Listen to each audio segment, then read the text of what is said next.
নমস্কার। স্বপ্না বিশ্বাস। শ্রদ্ধা ভালো মন্দ নিয়েই মানুষ।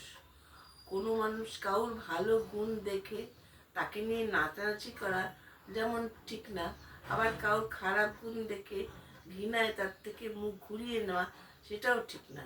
মাঝামাঝি থাকাটাই ঠিক। শ্রদ্ধা একটা শ্রদ্ধা করা একটা বিরাট ব্যাপার। আমি তাকেই শ্রদ্ধা করতে পারবো যখন তার ভিতরে আমি খারাপ গুণগুলো ভুলে গিয়ে ভালো গুণগুলো দেখতে পাবো। এবার থেকে আমি সবসময় সবারই আমি ভালো গুণ দেখার চেষ্টা করব। ভালো গুণ দেখলে আমার শ্রদ্ধা বাড়বে।